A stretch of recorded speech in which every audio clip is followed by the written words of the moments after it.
बार बार मारने पर भी बार बार मारने पर भी बार बार मारने पर भी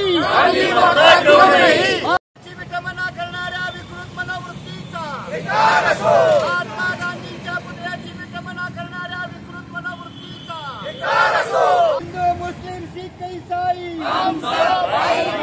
हमारा नारा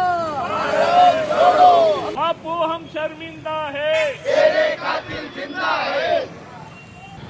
भारताला अहिंसाच्या मार्गाने स्वातंत्र्य मिळवून देणाऱ्या महात्मा गांधींना ज्या विकृत मनोवृत्तीने जिवंत मारलं आणि त्याच्यानंतर देखील गेल्या 75 वर्षामध्ये गांधींच्या पुतळ्याला गोळ्या घालणं, गांधींच्या पुतळ्यावर हल्ले करणं आणि गांधी विचार मारण्याचा प्रयत्न करणाऱ्या सातत्यानं चाललेली ही मनोविकृती गेल्या 4 दिवसामध्ये पुण्यामधील रेल्वे स्टेशनच्या चौकामधील असणाऱ्या महात्मा गांधींच्या पुतळ्याला हाताळ्याने विद्रूप करण्याचा प्रयत्न झाला आणि गांधींना मारता येत नाही, गांधींचे विचार मरत नाहीत अशी वाटणारी ही मनोवृत्ती सातत्यानं या देशामध्ये धर्मांध शक्तीचं राज्य आणण्याचं, संविधानावर आधारलेली समाज व्यवस्था बदलून टाकण्याचा प्रयत्न करत आहेत आणि त्याचाच भाग एक गांधींची हत्या झाल्यानंतर देखील गांधींना पुन्हा पुन्हा मारण्याचं षडयंत्र चालू आहे।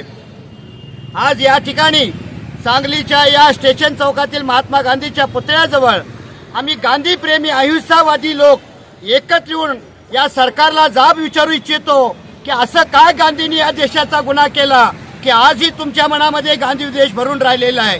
ज्या गांधींनी स्वतःच्या बॅरिस्टर पदाला त्याग करून स्वातंत्र्यासाठी अंगावरची वस्त्रही टाकून सोडली, हा देश इतका गरीब आहे, त्या गरीब देशाचं नेतृत्व करताना आपण श्रीमंताप्रमाणे वागून चालणार नाही।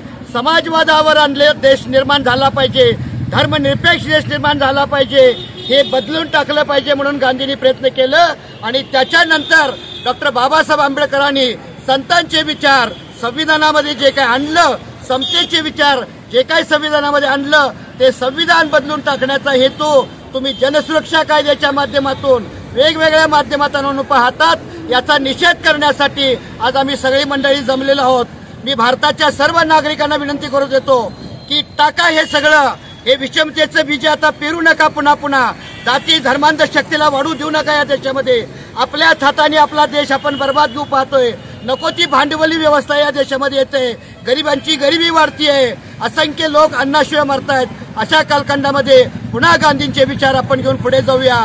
सर्वांना धन्यवाद, सहभागी व्हा आणि गांधींच्या मारेकऱ्यांच्या मनोवृत्तीला पुन्हा या देशामध्ये थारा देऊ नका। जय हिंद।